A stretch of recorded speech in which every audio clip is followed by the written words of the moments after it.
9 de la mañana con 7 minutos, está buena la conversa aquí en la 94.5. Ya estamos con nuestro panel Nuevas Voces, listas y listos para conversar sobre los temas que estamos planteando en esta mañana de día martes 13 de mayo.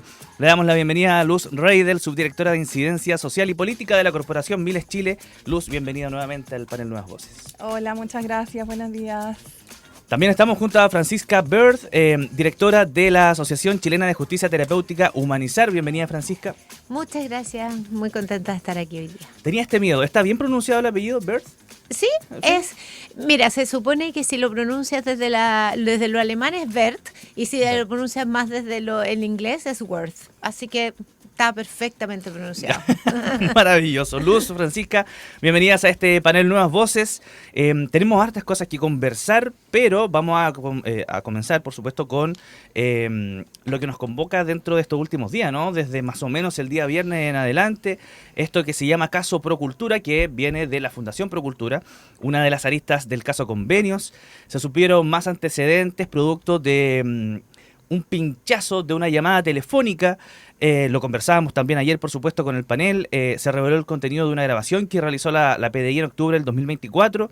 Esta es una llamada telefónica entre el presidente Gabriel Boric y la psiquiatra Josefina Uneus, que es ex esposa del creador de la Fundación Procultura, y también ella es amiga del mandatario. Toda esta investigación contra la Fundación Procultura persigue distintos delitos como lavado de activos, fraude al fisco.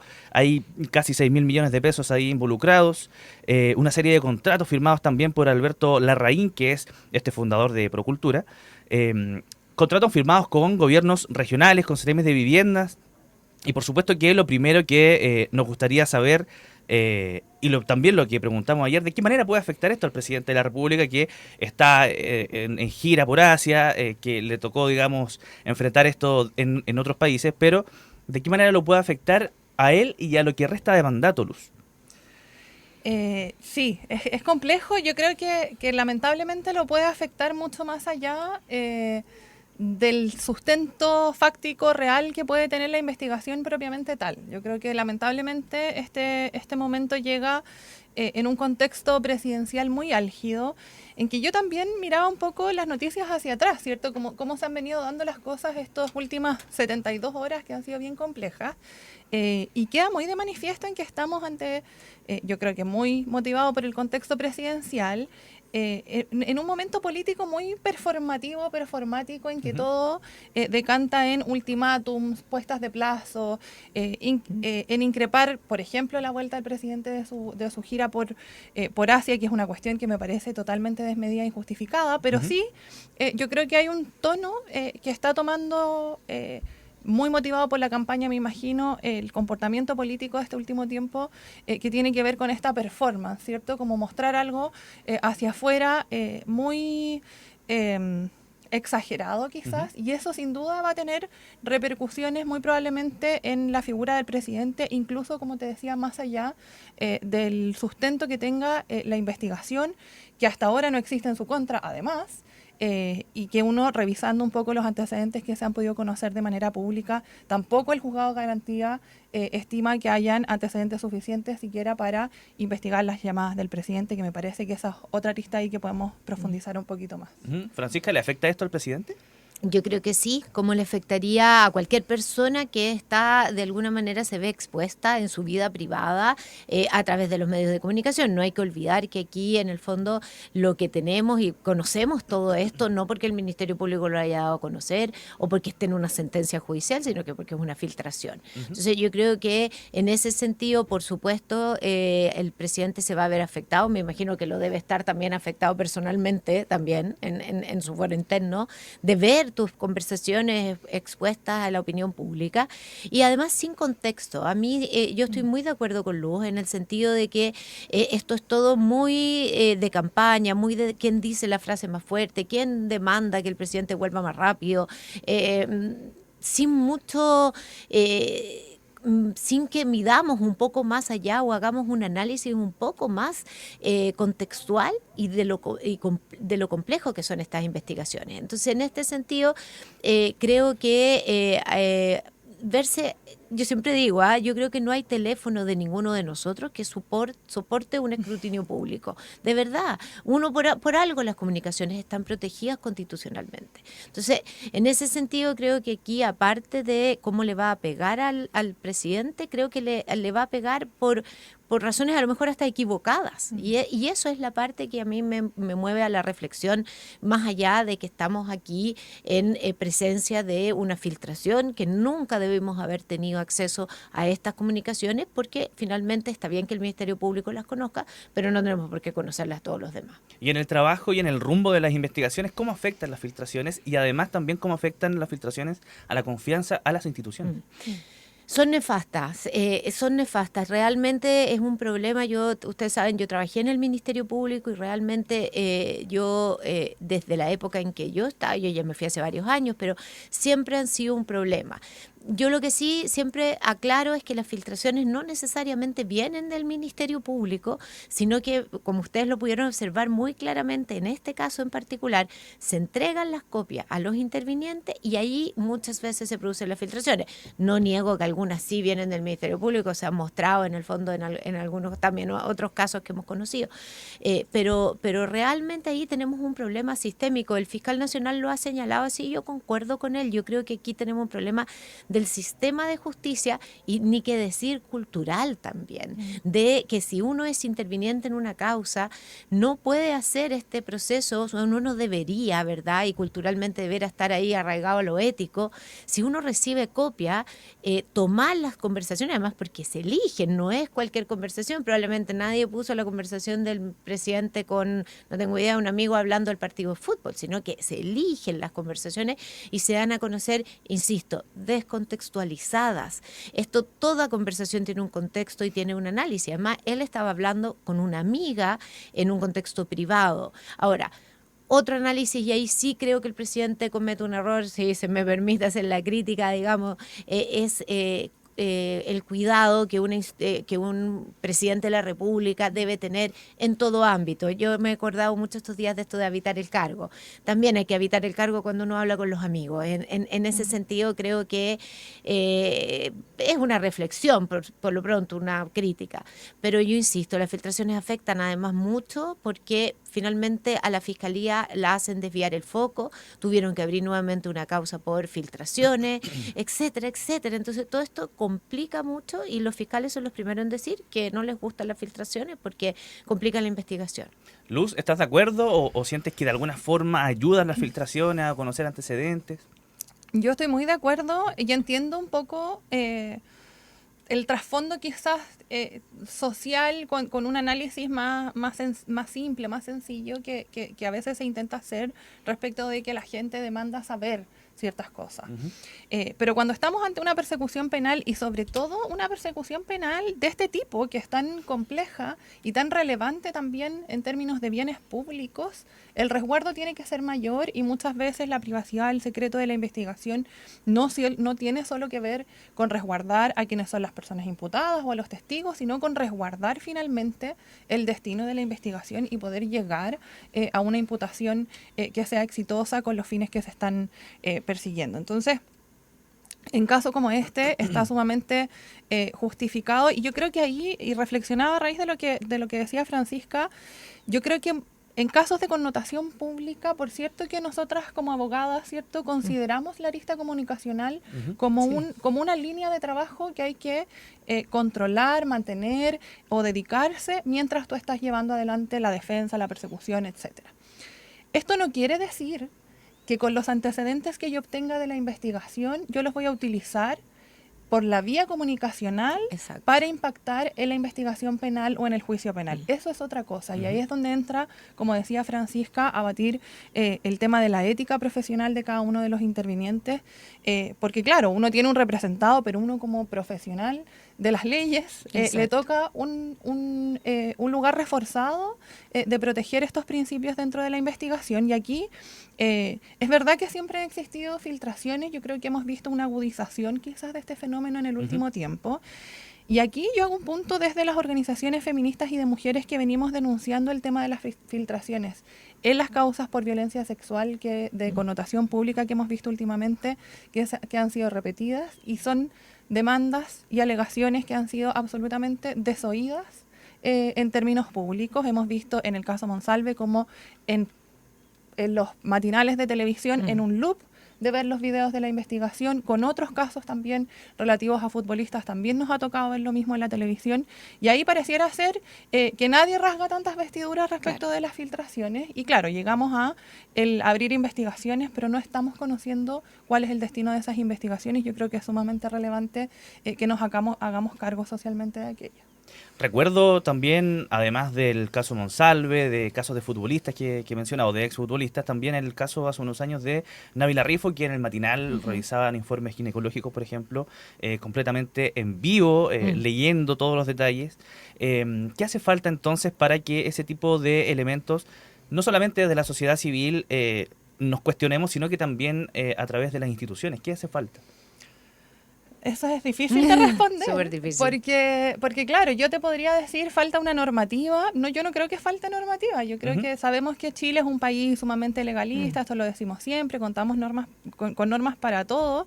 Pero yo creo que aquí hay un tema de rendición de cuentas quizás de los organismos públicos que hay que reforzar para efectos de, por ejemplo, que haya un mayor control respecto al menos de las investigaciones que se hacen en torno a las filtraciones por parte de la Fiscalía, que exista un mecanismo de hacer un mayor seguimiento, porque como te digo, hacemos la denuncia pública, se abre una investigación dentro del Ministerio Público, pero el conocimiento llega hasta ahí. Los medios de comunicación usualmente no se dedican a hacer el mismo seguimiento de esas investigaciones como sí lo hacen respecto de la filtración en sí misma.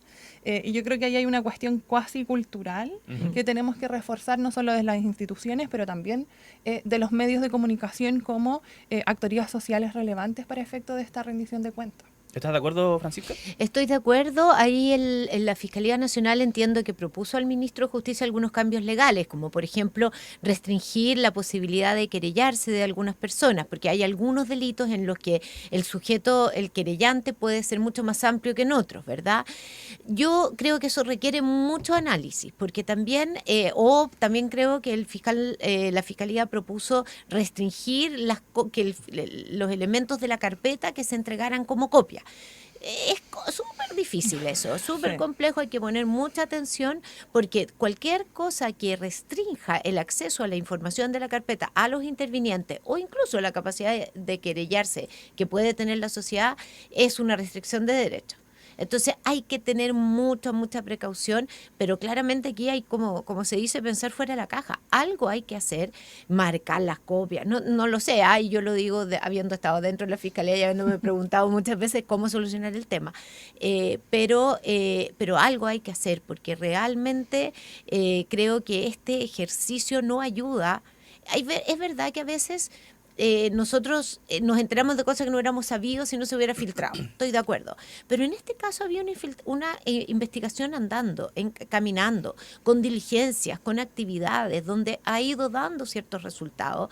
Y la filtración no se justifica en el sentido de que no es que hayamos sabido algo que alguien hubiera estado tratando de tapar, sino que más bien es como aquí, como políticamente y como en época de campaña, perjudicamos al contrincante.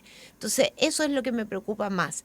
Cuando el medio de comunicación filtra algo que se estaba tratando de meter en el cajón, a mí me parece muy bien, pero es una delgada línea que es muy difícil de distinguir y por lo pronto creo que hay que hacer cambios, pero hay que estudiarlos muy bien porque cualquier cambio que restrinja derecho o acceso a información es muy complejo. 9 de la mañana con 21 minutos, está bueno el panel, está buena la conversación, junto a Luz Reidel, subdirectora de Incidencia Social y Política de la Corporación Miles Chile, y Francisca Bert, directora de la Asociación Chilena de Justicia Terapéutica Humanizar, exdirectora también en Fundación Paz Ciudadana y exdirectora ejecutiva nacional del Ministerio Público. Volviendo al tema Procultura propiamente tal, y en entrevista con Radio Cooperativa, Camila Miranda, que es secretaria nacional de contenido del Frente Amplio, hizo una serie de afirmaciones en esta entrevista, pero uno de los elementos que dejó sobre la mesa es que, cito textual, se busca vincular al presidente en una investigación en la que no es parte. Se busca desprestigiar al presidente y generar dudas. La escucha es ilegal, a nuestro parecer, a propósito de que la escucha es con el teléfono de Josefina Uneus, que no estaba imputada, por lo que no está permitido en la ley, digamos, hacer ese pinchazo. ¿Es realmente esto, Luz, una estrategia para desprestigiar al presidente? Es difícil juzgar las intenciones, pero claro, da para... Yo entiendo que yo tengo la impresión de que quizás el Frente Amplio en algún momento ha salido muy desmedidamente a responder respecto a este tema. Yo creo que cuando ocurren estas crisis, a veces es el momento de respirar profundo y alinear un poquito mejor nuestras declaraciones y nuestras posturas hacia lo público, ¿verdad? Pero sí, yo creo que es muy difícil defender, y yo entiendo que ahora estamos en una postura quizás más pública del caiga quien caiga, y hay que perseguirlos a todos, y etcétera. Pero a mi modo de ver, y aquí Francisca es mucho más experta que yo, es bien dudosa la legitimidad de esta escucha en particular, digamos. Y esto es importante de analizarlo con la mayor objetividad posible, porque esto tiene efectos también para el éxito de la investigación. Y esa es una cuestión que a nivel de opinión pública yo creo que hay que aprovechar estas instancias para conversar respecto de aquello, que en el fondo la forma en que se obtienen las pruebas de un juicio, las pruebas que dan lugar a otra arista de la investigación, cuando estas son invalidadas, pueden incluso invalidar una arista completa y generar que en esta no pueda ser perseguida. Entonces, a mí me parece muy extraño o muy, al menos poco prolijo, yo no voy a juzgar como las intenciones, pero muy poco prolijo, que si en 2 ocasiones se había denegado a la Fiscalía el escuchar el teléfono del presidente de la República, cuando el funcionario de la Policía de Investigaciones que está haciendo las escucha que está hablando el presidente, no haya levantado las alertas inmediatamente respecto de la legalidad de esa diligencia. Yo creo que ahí hay responsabilidades compartidas que hay que analizar, que pueden ser transversales, pero lo cierto es que no solo se negó esta diligencia 2 veces, sino que se niega además por la debilidad de los argumentos que plantea la Fiscalía, por señalar que el vínculo de amistad que puede existir entre 2 personas no es suficiente para sostener una vinculación respecto de un ilícito, ¿verdad? Pero lo que vemos en la práctica es que se termina haciendo igual cuando en realidad, y uno entiende que puede existir un accidente, ¿verdad? Puede ser que justo estáis escuchando a otra persona y justo esa persona la llamó el presidente de la República. No es algo que puedas controlar, pero sí que es meritorio de alerta, y ahí todos quienes están involucrados en la investigación debieran haber estado mucho más activos en proteger la propia investigación que estás realizando. Y además vemos que de la conversación, al menos que conocemos, porque como decíamos, no conocemos la conversación completa ni contextualizada, no aparece tampoco ningún antecedente que dé pie a que exista una vinculación con mérito de imputación para el presidente. Se ha hablado incluso de financiamiento ilegal de la política, es lo que algunos han argumentado. Francisca, no sé qué te parece. Claro, tiene razón. Aquí es donde uno echa de menos la explicación de parte. Yo creo que la Fiscalía no tiene que pasarse explicando lo que hace, pero hay ocasiones en que sí, ¿verdad? Y aquí es donde a mí me gustaría que se explicara por qué se continúa la escucha del teléfono de Josefina una vez que se dan cuenta de que porque está bien, lo que decíamos, él se equivocó, o sea, el teléfono estaba a nombre de Larraín y por lo tanto estaba dentro del listado que la PDI podía escuchar. Pero cuando la PDI se da cuenta de que el teléfono no lo está usando Larraín, y escucha a Josefina, entiendo, y aquí es donde falta claridad, entiendo que sí se le comunica por parte de la PDI al fiscal, y el fiscal dice, va a pedir una autorización para seguir escuchándola. Entonces, acá es donde uno dice, acá falta antecedentes, falta una buena explicación de qué es lo que se hizo, porque si uno se queda solo con que escucharon el teléfono, siguieron escuchando el teléfono de Josefina, eso parece ser absolutamente ilegal, porque claramente podrá haber estado a nombre de Larraín, pero lo está usando ella, y se sabía que era la ex señora, por lo tanto, ahí hay cosas que faltan antecedentes para entender bien por qué se procedió de esta manera. Entiendo que en el recurso de protección o de amparo que ella presentó, creo que fue un amparo que presentó por esto, ahora la Corte le dio 2 días a la jueza para explicar por qué sostuvo la autorización de la escucha sabiendo que no era el teléfono de Larraín. Va a estar interesante eso. Entonces, sí, es muy complejo porque acá hay derechos que son muy, muy sensibles, y el de la privacidad de las comunicaciones yo diría que es uno de los más sensibles de todos. Entonces, si es que aquí se vulneró, es muy grave, es muy grave.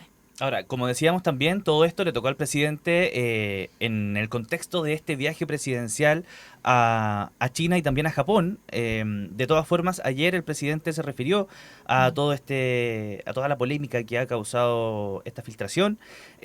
Dijo varias cosas, pero sostuvo que no puede haber un doble estándar, que él da garantías de mantener la posición del caiga quien caiga, que se investigue todo lo que tenga que ser investigado. Dice que como presidente de Chile, puede dar garantías y no le cabe duda de que tiene que dejar que las instituciones funcionen y no ejercer sobre ellas ningún tipo de presión, no acusar por mi parte, dice él, ningún tipo de persecución. Estas palabras parecieran contradecir lo que está pasando con el Frente Amplio, que ha salido a criticar todo lo que está llevando a cabo, digamos, la Fiscalía, el Ministerio Público y también lo que tiene que ver con estas filtraciones. ¿Se entorpece la posición y el trabajo del presidente con estas declaraciones, por ejemplo, del Frente Amplio? Sí, yo ahí repito mi postura de la intervención anterior, pero la hago extensible a todos los sectores. Yo creo que, claro, con el Frente Amplio nos queda más en evidencia esta... yo creo que pasa este fenómeno hoy día con la inmediatez de las comunicaciones y cómo esta impacta en la política, que es que se está jugando con respuestas muy inmediatas y con reacciones en el momento a situaciones que son sumamente complejas y que todos los intervinientes en la situación están respondiendo en base a lo que se requiere por parte de las comunicaciones hoy día y por parte de lo que requiere también la campaña presidencial, ¿cierto? Y la campaña parlamentaria, por qué no decirlo, que también interviene en esta situación. Y da la impresión de que nadie se está tomando este segundo para respirar, analizar todos los antecedentes y alinear posturas. En el caso del presidente y de su partido político, yo creo que con mayor razón uno espera posturas alineadas. Yo entiendo que puede haber diferencias también, digamos. El presidente es el presidente de la República y no del partido. El partido es el que llevó al presidente a ese lugar, pero no necesariamente tienen que estar, digamos, cohesionados para todo tipo de acción. Pero en este caso, claro, deja algunas brechas ahí de coherencia que son complejas. Y yo creo que, claro, además para el presidente yo creo que es la obligación decir que todo esto tiene que ser caiga quien caiga. No dudo de su intención al decirlo, pero además es un imperativo, yo diría, como ético-moral, ponerse en esa posición, digamos. No podría decir otra cosa, sería muy feo. Pero en general yo creo que desde un lado y desde el otro lo que ocurre es que se está respondiendo de manera demasiado inmediata a una situación que es demasiado compleja como para salir haciendo declaraciones, y creo que esto además se hace por la inmediatez, sin sopesar los costos para el futuro. Yo creo que ahí de un lado y del otro no estamos mirando lo que va a pasar en el siguiente periodo presidencial.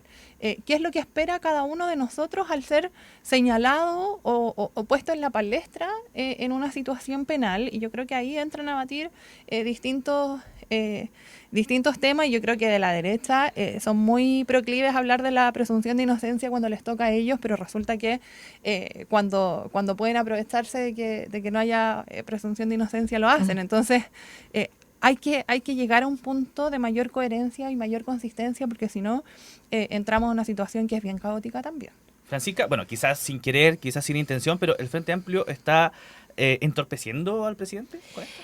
A mí me pareció impecable la declaración del presidente. Yo creo que fue lo que todos esperábamos que dijera. Ahí sí habitó bien el cargo, me parece, el presidente. Impecable. Y por otro lado, creo que así de impecable fue la del presidente como desprolija fue la del Frente Amplio.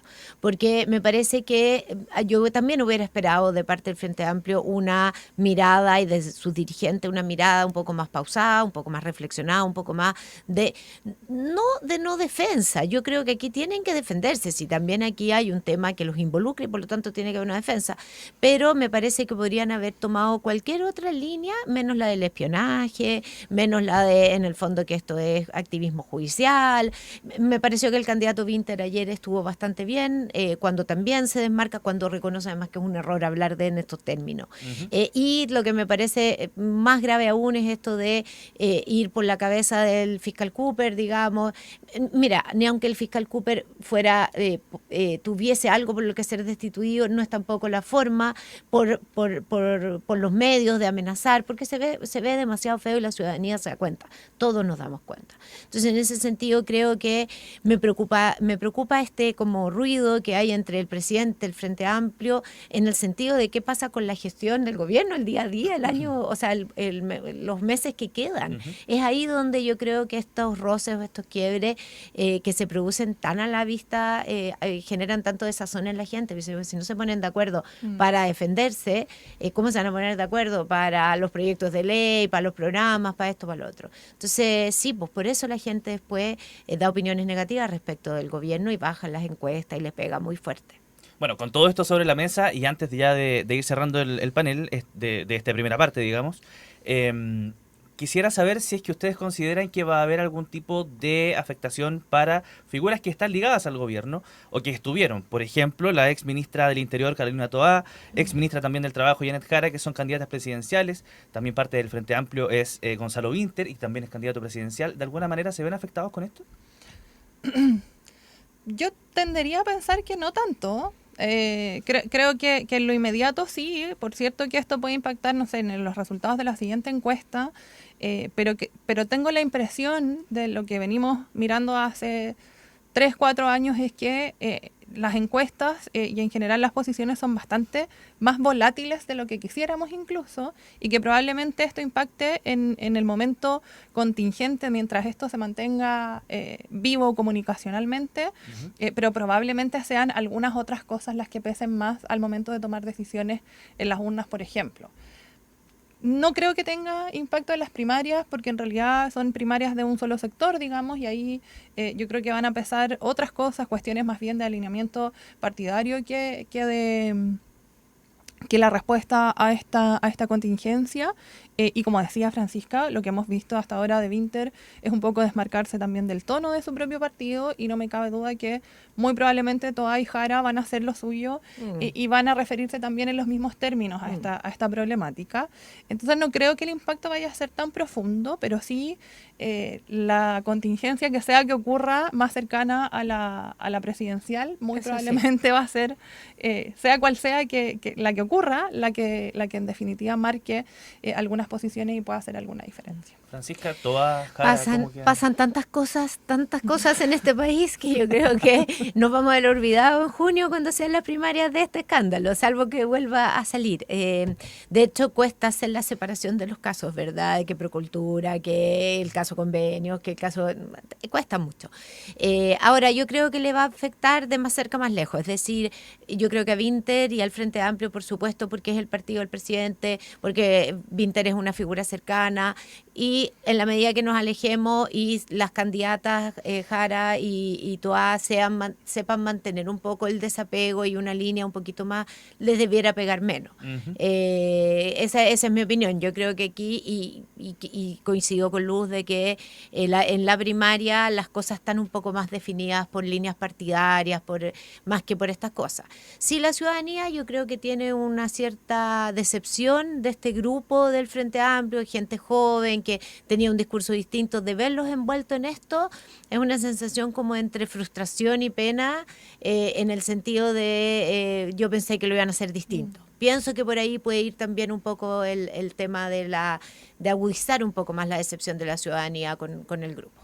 9:41 avanza la mañana de este martes 13 de mayo. Estamos en el panel Nuevas Voces, aquí en tu programa favorito, ¿verdad, Susach? Estamos intentando reemplazar a don Rodrigo Alcaíno en esta labor de conversar temas que le interesan a la opinión pública, temas que están sobre la palestra. Ya estuvimos conversando junto a Luz Reidel, subdirectora de Incidencia Social y Política de la Corporación Miles Chile, y Francisca Bert, directora de la Asociación Chilena de Justicia Terapéutica Humanizar, sobre el caso Procultura, de qué manera le puede afectar al presidente, la posición del presidente, del Frente Amplio también. Pero ahora nos toca meternos en las presidenciales 2025 con un aspecto que ha estado relevando el Mostrador. El Mostrador, sitio web online, ¿cierto?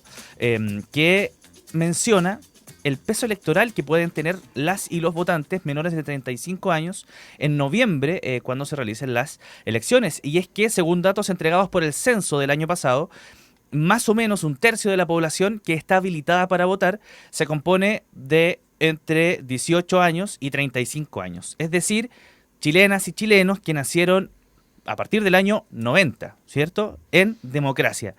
De hecho, la participación en las elecciones municipales y regionales del año pasado fue una de las más altas desde el retorno de la democracia. Se alcanzó 13,1 millones de personas, 84% lo que es atribuible al voto obligatorio y a la inscripción automática.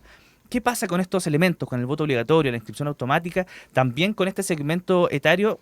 Luz, no sé qué te parece las estrategias que están implementando las candidatas y candidatos presidenciales, o a lo mejor la inexistencia de estrategias, para atraer ese electorado menor de 35 años que de repente puede uno notar que no está tan interesado en política? Ujú. Sí, yo creo que ahí hay varios temas que inciden. Primero, que las estrategias no pueden descansar sobre la base de los mitos, y creo que uno de los principales mitos tiene que ver con el interés en la política. Yo creo que un segmento más joven puede no estar tan interesado en la política partidista o en la política más formal, pero eso no quiere decir que no tengan intereses políticos relevantes respecto de los cuales se posicionan. Incluso muchas veces, no de manera tan consciente o explícita como una cuestión política, pero sí visiones del mundo y del mundo como es y cómo debiera ser, que son muy claras. Y ahí es donde los y las candidatas debieran poner sus energías. Yo creo que ahí yo he comenzado a evitar TikTok precisamente por el interés de mantenerme conectada con esta generación que ya dejé hace un año, porque ahí es donde en definitiva se está librando de alguna manera una batalla presidencial también respecto de las estrategias que están imponiendo los candidatos para llegar a este público. Y mi percepción de las cosas tiene que ver con que muchas veces se piensa en la forma, es decir, llegamos a los jóvenes a través de las redes sociales y de TikTok, pero no necesariamente están tan pensados o tan estrategizados los contenidos para sintonizar con las juventudes. Y eso responde a un fenómeno que es estructural, que es de larga data, y que es que como los jóvenes no han sido históricamente una masa de votantes tan presente o tan activa, los partidos políticos en general los han dejado de lado. Porque en definitiva tú te vas quedando con los jóvenes que participan activamente en tus filas, digamos, partidarias, pero no necesariamente con mirar a la juventud como un grupo demográfico relevante y fundamental, en definitiva, para el presente y para el futuro del país. Y yo creo que ahí hay un gran desafío. Yo escuchaba hace poco a la diputada Yomans, que decía que Vinter es el único candidato que le puede hablar a las juventudes. Yo creo que ahí hay algo de verdad. Los números nos hablan de una buena sintonía de Vinter con las juventudes, pero no descansar en eso es fundamental para efectos también de ampliar, porque ahí, y después puedo desarrollar un poquito más, también hay fenómenos respecto de cómo los movimientos antiderechos han llegado fuertemente también a las juventudes. Pero que sea Vinter cercano a las juventudes, pero al mismo tiempo cercano al Frente Amplio y cercano al presidente, ¿le puede jugar también en contra a él mismo? No necesariamente. Yo creo que ahí da la impresión, al menos por lo que ocurrió en la presidencial anterior, o en la presidencial que trajo a Boric a la presidencia, yo tengo la impresión de que es un grupo que se moviliza para efectos de la defensa de algunas cuestiones que han sido conquistadas históricamente y que no se quieren perder. Y ahí yo creo que hay una base amplia de apoyo a ciertas posturas del Frente Amplio que son bien determinantes, que tienen que ver con lo climático o, por ejemplo, con los derechos humanos de las mujeres, donde se alinean un poco algunas fuerzas para la defensa. Ahora, tampoco creo que eso sea algo como una línea de crédito infinita sobre la cual se pueda descansar. Yo creo que hay que renovar estrategias para reactivar a aquellas personas que eventualmente votaron no tan convencidas por el presidente, pero que eventualmente se pudieran activar con una candidatura de Vinter, por ejemplo, pero eso requiere estrategizar y no dejarlo al azar ni descansar sobre cosas que han pasado antes. ¿Francisca? Mira, yo creo que hay ciertas claridades respecto de los rangos etarios que están bastante claras. Es decir, sobre los 40 se sabe que el orden, la seguridad, el tema en el fondo del crecimiento económico, son cosas que resuenan con mayor en el fondo fuerza a ese grupo etario. Ni que decir más arriba, digamos, el tema de la seguridad ciudadana es algo que le pega con mucha fuerza ya a los más, incluso pensando en inversamente proporcional a la capacidad de ser víctimas. Las mujeres adultas lo que más les interesa es la seguridad y no salen nunca a la calle, digamos, entonces tienen menos posibilidad de ser víctimas. Entonces yo creo que ahí hay mucha claridad de cuáles son los anclajes o a qué me tengo que anclar yo para hablarle a esos grupos. Respecto de los jóvenes, digamos, 18 hacia arriba, hasta los 30 probablemente, como era un votante más desconocido y además votaba menos, porque efectivamente iba a votar menos, hay una incógnita mayor. Y estamos, como dice Luz, todos viendo TikTok, con los candidatos tratando de aparecer en TikTok para que pueda llegar a ese grupo. Pero la pregunta base es, ¿cuáles son estos elementos o estos conceptos en los que la juventud tenemos como candidatos, si es que somos candidatos, anclarnos para hablarles correctamente? Y ahí a mí me resuena mucho la campaña de Milei en Argentina, ¿verdad? Que tuvo una llegada muy importante a través, en el fondo, de dos personas que eran muy jóvenes, que manejaban sus redes sociales. Pero leyendo un artículo el otro día respecto de esto, hacían mención a que los temas por los que la juventud votó por Milei en Argentina tenía que ver, algo que estudiaron mucho de este grupo que manejó sus redes, tenían que ver precisamente con conceptos como prosperidad económica, que Argentina volviera a, no sé, a tener en el fondo presencia de tiendas internacionales. Me llamó mucho la atención. Dije, claro, todos los argentinos vienen a Chile a comprar porque acá estamos llenos de tiendas gringas, digamos. Bueno, pues esas eran las cosas que les importaban a los jóvenes. Y uno dice, bueno, ¿y dónde están estos discursos un poco más propios de la juventud, del cambio climático, de los derechos sociales, las mujeres, el feminismo? Bueno, pareciera que a lo mejor un poco más apagadas o como que tuvieron su auge en campañas anteriores y no lo tendrían ahora. Y eso yo creo que se debe estudiar con mucha profundidad y conocer para hablar correctamente a este votante medio desconocido que no conocemos y que tiene diversos intereses, y saber cuáles son. Porque solo cuando sepamos qué les interesa vamos a poder hablar mucho más estratégicamente a los puntos. Y solo un punto respecto, por ejemplo, de la mujer, yo aquí sí me atrevo a apostar de que no distingue por rango etario, es decir, el hombre o la mujer candidata que no aborde los temas que le importan a las mujeres, da lo mismo si tiene 50, tiene 40, tiene 20, va a perder ese voto, porque ahí sí hay una cosa mucho más transversal, en algunos temas menos, por supuesto, pero un tema mucho más transversal que el votante, la votante mujer está muy atenta. No es gratis para un elector hablar, en no considerar elementos importantes. Por ejemplo, el debate de la natalidad, hubo voces de todas partes, que bueno, a mí no me pagan 1.000.000 de pesos y con eso decido ser madre. Es decir, hubo ahí una cierta, como entonces hay que distinguir no solo por rango etario, sino que por interés, por el concepto con el cual la persona joven engancha. Yo no lo tengo tan claro, ni siquiera porque soy hija de tres, soy madre de 3 hijos de ese rango etario.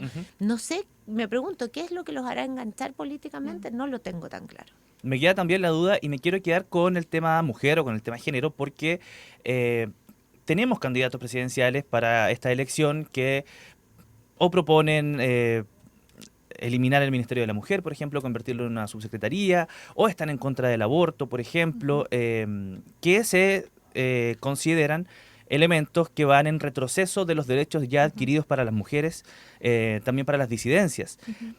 ¿Qué pasa, por ejemplo? Porque hemos estado hablando un poco de lo que pasó en Argentina, ¿no? Y finalmente Javier Milei, que también sigue más o menos una línea similar, salió presidente. ¿Puede que ocurra eso acá en Chile? ¿Puede que también esos grupos conservadores y a lo mejor de ultraderecha puedan llegar también a la presidencia? Yo creo que ahí este tema del cómo identificamos los intereses y estrategizamos las comunicaciones para llegar a los grupos de votantes más jóvenes es fundamental. Y es una responsabilidad de los sectores más progresistas para el freno de los grupos antiderechos y su llegada al poder formal en Chile. Yo creo que esa es una cuestión de responsabilidad casi histórica que se tiene que asumir, y creo que ahí hay que evitar el riesgo muy real, que es la homogenización de las personas jóvenes. Como cuando Francisca hace la pregunta de qué les interesa, bueno, yo creo que primero hay que desagregar ese grupo tan amplio entre los 18 y los 35 respecto de cuáles son sus intereses y qué es lo que los está llamando, y también el ambiente en el que están viviendo. Y ahí yo lo ligo con el comentario que hacía antes respecto de las diferencias de género dentro de las personas más jóvenes, y es que efectivamente Milei puede hablarle muy bien a un grupo de jóvenes, principalmente varones, y eso responde a un fenómeno global que está ocurriendo hoy día, que es que mientras las mujeres jóvenes se van volviendo más progresistas en sus posturas políticas, los hombres jóvenes se van volviendo más regresivos en sus posturas políticas. Pasó en Estados Unidos también, ¿no? Ha pasado en Estados Unidos y en Europa también es un fenómeno que se observa de manera bastante visible, al menos en lo que respecta a las conversaciones en redes sociales. ¿Y se está viendo acá en Chile? Yo creo que de alguna manera también, quizás menos visiblemente, pero en un mundo globalizado, aunque todavía no tengamos tantos influenciadores antiderechos como pueden existir en otros lugares, estos son igualmente escuchados por los jóvenes y las jóvenes chilenas. Entonces, yo creo que ahí hay una mirada que poner respecto de, y esto no necesariamente lo resolvemos en estas presidenciales, pero sí es una responsabilidad social en el largo plazo. ¿Cómo logramos que los avances en materia de género que hemos ido conquistando a lo largo de las décadas, las 5 últimas décadas en el mundo, integran a los varones o significan un cambio cultural tal que rompemos las resistencias de los varones respecto de esos avances? Yo creo que, y aquí muy claramente, esto no tiene que ver con que sea culpa de las feministas ni culpa de los avances de género que lleguemos a este tipo de reacciones, pero sí es una responsabilidad social el avanzar hacia un cambio cultural que nos integre a todos de manera más armónica.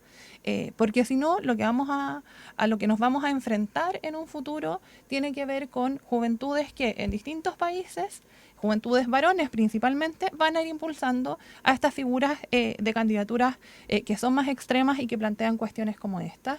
Y hay que pensar que no solo son extremas en estas materias, digamos. No hay que caer en la tentación de verlo como inocuo, que una figura en nuestro país sea tan parecida a la de Milei porque dice lo del Ministerio de la Mujer, por ejemplo. Porque yo creo que es fácil desentenderse un poco, porque esto que decía la Francisca de que los temas de género son transversales, yo siento que a todo el mundo se le olvida. Y todo el mundo la embarra en algún momento. Entonces creo que es fácil caer en esa tentación de ser displicente respecto de esas figuras, pero esas figuras encarnan no solo una postura antiderechos de las mujeres, sino que antiderechos en general para todas las personas, y todos tenemos que estar alerta, y ahí la responsabilidad de los partidos progresistas es fundamental. Francisca. Yo creo que la mirada debe ser clara, súper prístina respecto a que retrocesos de derechos adquiridos no. O sea, eso es desde un lugar en donde no se puede transar, y yo creo que eso es como muy importante. Yo creo que el tema es el progreso, digamos, hacia dónde vamos a mirar y hacia dónde vamos a avanzar. Yo pensaba el otro día que por primera vez podríamos tener una segunda vuelta presidencial con 2 mujeres. Podría ser la candidata Toa, la candidata Jara y la candidata Matei, ¿verdad? Y sería bien histórico que, en el fondo, ahí seguro tenemos una nueva presidenta. Entonces, el punto es que hoy en día el ser mujer no basta para ganar votos ni de mujeres jóvenes ni de mujeres mayores, ¿verdad? Pero sí debe haber, en el fondo, una definición estratégica, y muy bien lo que decía Luz, no es lo mismo hablarle a una votante de 18 años de región que hablarle a una mujer de 50, ni menos a una de 60. O 65, 70. Entonces, si vamos a tener en el fondo una mirada desde las candidaturas presidenciales, sean hombres o sean mujeres, pero más aún, si son 2 candidatas mujeres, debemos tener muy claro entonces qué ofrecemos en el futuro en esta agenda, porque el retroceso está fuera de debate. Sí hay que poner atención en el fondo al discurso, muy bien, en el fondo lo que señala Lu, al discurso que pudiera eliminar derechos o retroceder en leyes que están dictadas, que además por lo demás es muy difícil, pero bueno, habría que poner atención. Pero claramente la mirada debiera estar en, bueno, ¿qué ofrecemos a este grupo diverso de jóvenes? Y si nos vamos al grupo diverso de las mujeres, no tender a decir, todas las mujeres quieren ser madres, todas las mujeres quieren el aborto, todas las mujeres. No, bueno, ¿cómo distinguimos y cómo en el fondo también tenemos una estrategia presidencial construida hablándole a este grupo particular y diferenciándolo por rango etario o incluso por intereses o por incluso geográficamente, digamos? No es lo mismo una mujer de región o no es lo mismo una mujer indígena, etcétera, privada de libertad, ni qué decir. Entonces, hay que ahí ser capaz de distinguir y ser capaz de ofrecer un poco a cada uno lo que está esperando escuchar. Espectacular. Luz Reidel, subdirectora de Incidencia Social y Política de la Corporación Miles Chile, te damos las gracias por haber estado en este panel Nuevas Voces. Muchas gracias a ustedes. Francisca Huert, directora de la Asociación Chilena de Justicia Terapéutica Humanizar, exdirectora además en Paz Ciudadana, exdirectora ejecutiva ahí en el Ministerio Público. Gracias también por haber estado aquí en el panel. Muchas gracias, me encantó Nuevas compartir con Luz. Igualmente. Espectacular. Para revisar las cuentas de Twitter, @LuzReidelW, Sí, Miles Chile. así es. Muy bien. Y Fran Werth, Sí. con TH al final, Weiner. Exacto. Weiner, ya. Sí. Muy bien. ¿De Humanizar, redes sociales? Redes sociales, En @ Instagram. humanizar, sí. Ya, perfecto. Ahí la Asociación Chilena de Justicia Terapéutica Humanizar la puedes encontrar también en Instagram.